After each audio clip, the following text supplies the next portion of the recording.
السلام علیکم دوستو، خوش آمدید دوبارہ ہمارے چینل میں۔ آج ہم بات کرنے والے ہیں محمد بن قاسم کے بارے میں۔ محمد بن قاسم تاریخ میں پہلا سپہ سالار تھا جو صرف 17 سال کی عمر میں فوج کی قیادت کرتا ہوا ایک دورافتادہ ملک پر فوج کشی کے لیے روانہ ہو رہا تھا۔ دمشق کے لوگ بازاروں اور مکانوں کی چھتوں پر کھڑے محمد بن قاسم کی فوج کو رخصت کرتے ہوئے دیکھ رہے تھے۔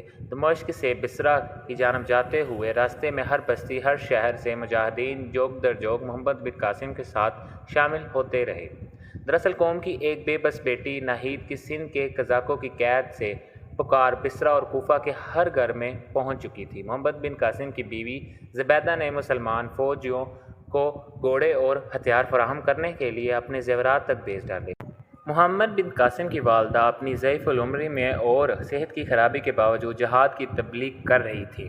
چنانچہ چند دنوں میں ہی مجاہدین کی مدد کے لیے بصرہ کا بیت المال سونے اور چاندی سے بھر گیا۔ محمد بن قاسم نے بصرہ میں 3 دن قیام کیا۔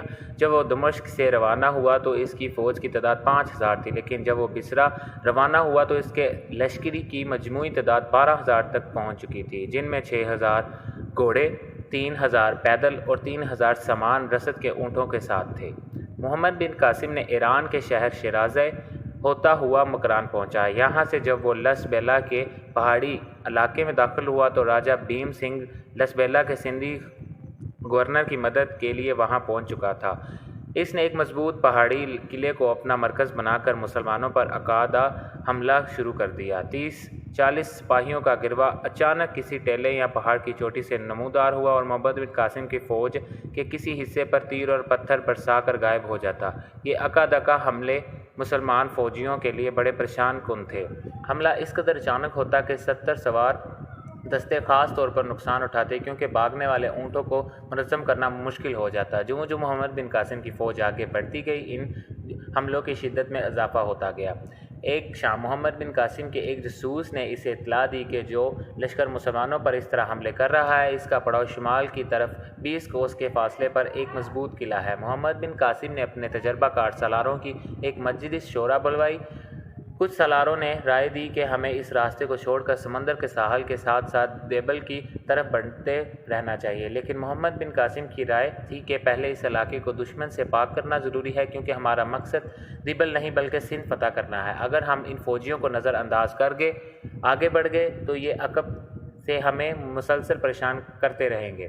چنانچہ ہمارا مقصد اس قلعے کو فتح کرنا ہونا ہے۔ اس مقصد کے لیے محمد بن قاسم نے اپنی سرگردی میں صرف 500 پیدل فوج مانگی اور باقی فوج کو اپنے پیش قدمی جاری رکھنے کی تجویز پیش کی۔ محمد بن قاسم کا خیال تھا کہ وہ قلعہ فتح کرنے کے بعد باقی فوج کے ساتھ جا ملے گا۔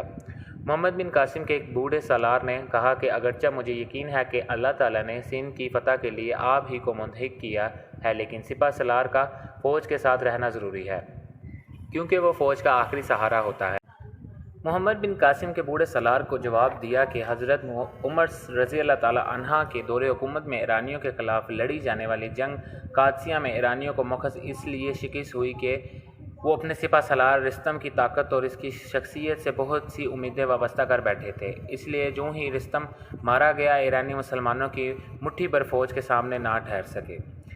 ان کے مقابلے میں مسلمان سپہ سالار سعید بن ابی وقاص بیماری کے باعث عملاً جنگ میں شریک نہ تھے، لیکن مسلمانوں کو اپنے سپہ سالار کی عدم موجودگی کا احساس تک نہ تھا۔